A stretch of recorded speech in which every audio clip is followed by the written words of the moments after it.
ఈ మనిషి పుట్టుకకు అమ్మా నాన్నలే సృష్టికర్తలు.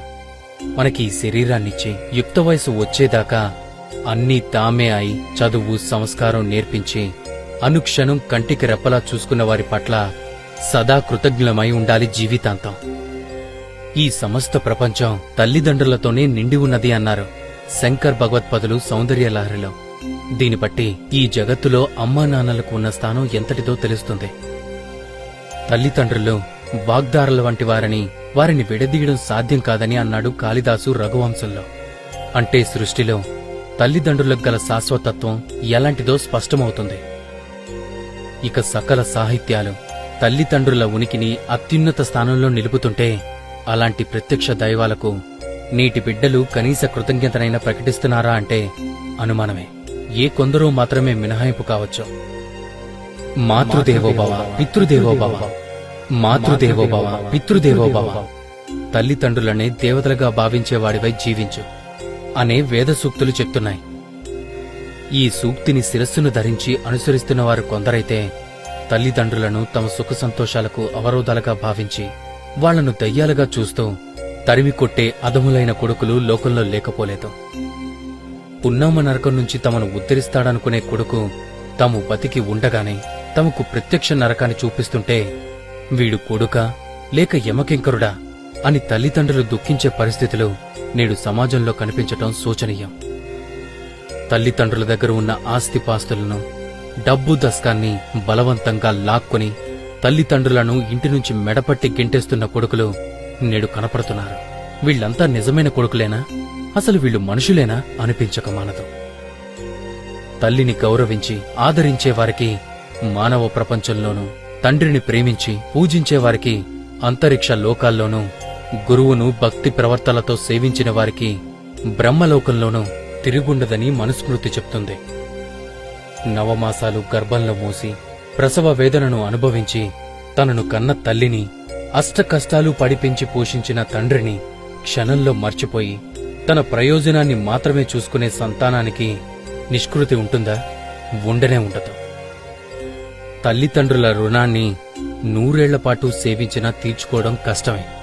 ఏ తల్లిదండ్రులైనా తమ సంతానం గుణవంతులుగా రాణించాలని, తమకు ఆత్మసంతృప్తిని కలిగించాలని మాత్రమే కోరుకుంటారు. వేరే ఏదో ప్రయోజనంతో చూడనే చూడరు. అలాంటి తల్లిదండ్రులను డబ్బు కోసం, ఆస్తుల కోసం, శారీరక సౌఖ్యం కోసం కాలతనటం ఎంతవరకు ధర్మం? గుణహీనులైన ఎందరో కొడుకుల కంటే గుణవంతుడైన ఒక్క పుత్రుడు చాలునని. ఆకాశంలో ఎన్ని నక్షత్రాలు ఉన్నా ఏం ప్రయోజనం? ఒక్క చంద్రుడుంటే చాలు. ఆకాశానికి భూమికి అందం ఆహ్లాదం కలుగుతాయని పంచతంత్రం చెబుతుంది. పార్వతీ పరమేశ్వరులను తల్లిదండ్రులుగా ప్రస్తుతించాడు కాళిదాసు. అంటే తల్లి పార్వతీదేవి వలె సకల మంగళాలకు నిలయమైనదని, అపార కారుణ్యమూర్తి అని, ఆమెను తలుచుకుంటే చాలు సకల సౌభాగ్యాలు వర్షిస్తాయని తాత్పర్యం. అలాగే తండ్రి పరమేశ్వరుడి వలె అడిగిన వెంటనే అన్నీ సమకూర్చే స్వభావం కలవాడని, పోషించే గుణం నిలువెల్లా నిండి ఉన్నవాడని, పిల్లల తప్పులను సరిదిద్దే వాత్సల్య గుణం కలిగినవాడని అర్థం. పార్వతీ పరమేశ్వరుల వంటి తల్లిదండ్రులను హృదయ కమలంలో నింపుకుని ఆరాధించాలే కాని వారి మనసులను నొప్పించరాదనే సత్యాన్ని సంతానం తప్పక గ్రహించాలి. తల్లిదండ్రులు లేని పిల్లలు అనాథలవుతారు. తల్లిదండ్రులు కళ్ల ఎదుట ఉన్నంతకాలం వారి విలువ తెలియదు. వారు కనుమరుగైపోతే ఎంత కష్టం, ఎంత నష్టం, అది ఎవ్వరూ పూరించలేని లోటు. తల్లిదండ్రులు బతికి ఉన్నప్పుడు బాధలకు గురిచేసి చచ్చిన తర్వాత వారి సమాధులపై పూలు చల్లితే ఏం లాభం?